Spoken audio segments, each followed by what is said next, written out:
10 million users signed up for Meta's newly launched Threads app.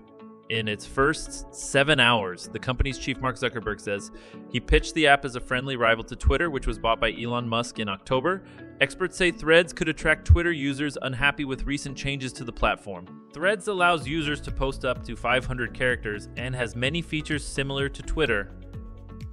Earlier, Mr. Zuckerberg said keeping the platform friendly will ultimately be the key to its success, but Mr. Musk responded, "It is infinitely preferable to be attacked by strangers on Twitter than indulge in the false happiness of hide the pain Instagram." When asked on Threads whether the app will be bigger than Twitter, Mr. Zuckerberg said, "It'll take some time, but I think there should be a public conversations app with 1 billion people on it.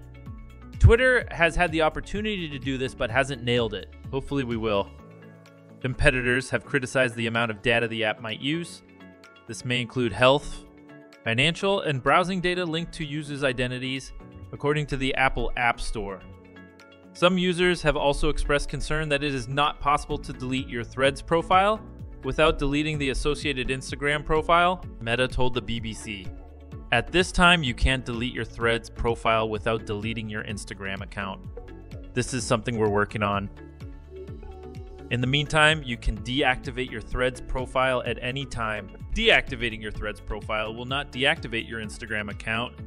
Deactivation will mean your Threads profile, your posts and interactions with others' posts won't be visible. The firm added, users can download and delete Threads data by visiting their Instagram settings. Meta says, Threads is now available to download in over 100 countries, including the UK, but not yet in the EU because of regulatory concerns.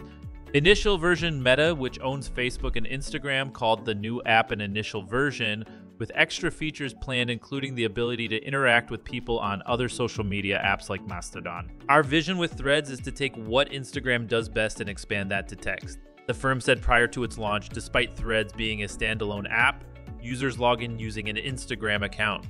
Their Instagram username carries over, but there is an option to customize their profile specifically for Threads. Users will also be able to choose to follow the same accounts they do on Instagram. Meta says, the app allows users to be private on Instagram, but public on Threads. The new app's release comes after criticism of Meta's business practices. Last year, Meta whistleblower Frances Haugen said the company had put profits over safety and criticized how the platform was moderated.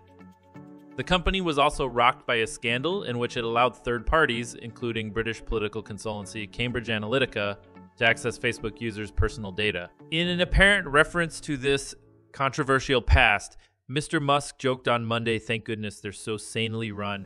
There are several alternatives to Twitter available, such as Bluesky and Mastodon, but these have struggled to gain traction. Threads has a significant advantage because it is connected to Instagram and the hundreds of millions of users already on that platform. How does Threads work? On Threads, posts can be shared to Instagram and vice versa and can include links, photos, and videos of up to 5 minutes in length. However, some early users on Wednesday reported problems when uploading images, hinting at teething problems. Users see a feed of posts, which Meta calls threads, from people they follow as well as recommended content. They are able to control who can mention them and filter out replies to posts that contain specific words. Unfollowing, blocking, restricting, or reporting other profiles is also possible. And any accounts users block on Instagram are automatically blocked on Threads. While Meta stresses ties to Instagram, media coverage has focused on its similarity to Twitter, with some investors describing the app as a Twitter killer.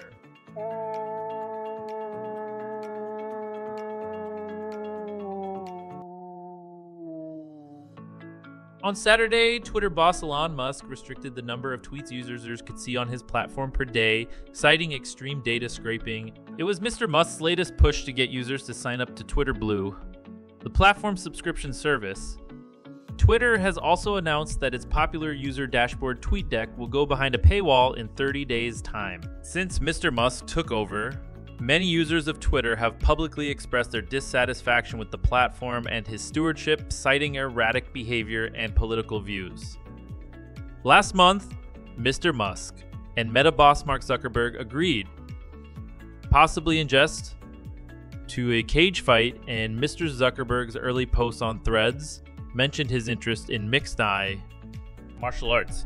While Threads will be available in the UK, it is not yet available in the EU because of regulatory uncertainty, particularly around the EU's Digital Markets Act.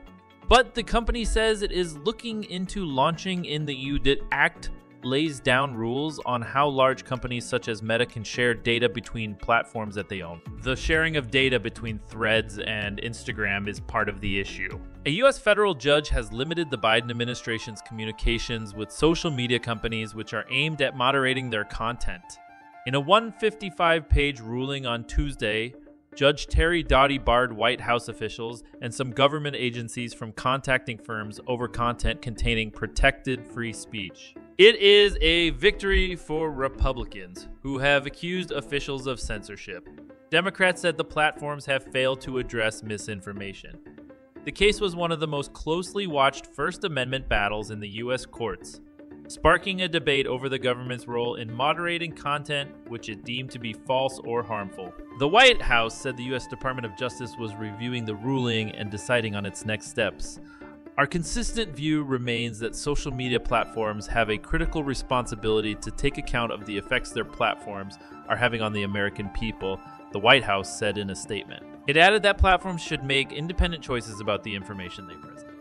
The ruling comes after a lawsuit by the Republican Attorneys General of Missouri and Louisiana alleged that US officials had pressured social media platforms to address posts on topics including COVID-19 policies and election security. Judge Doughty, who is an appointee of former US President Donald Trump, said the plaintiffs had presented substantial evidence in support of their claims. Evidence produced thus far depicts an almost dystopian scenario, Mr. Doughty said in his ruling. The ruling comes after a lawsuit by the Republican Attorneys General of Missouri and Louisiana alleged that U.S. officials had pressured social media platforms to address posts on topics including COVID-19 policies and election security. Judge Doughty, who was an appointee of former U.S. President Donald Trump, said the plaintiffs had presented substantial evidence in support of their claims. Evidence produced thus far depicts an almost dystopian scenario, Mr. Doughty said in his ruling. Yet during the COVID-19 pandemic, a period perhaps best characterized by widespread doubt and uncertainty, the United States government seems to have assumed a role similar to an Orwellian ministry of truth. The ruling limited communications by government agencies, including the Department of Health and Human Services and the FBI. It also restricted US officials, including Department of Homeland Security Secretary Alejandro Mayorkas and Jen Easterly, who heads the Cybersecurity and Infrastructure Security Agency.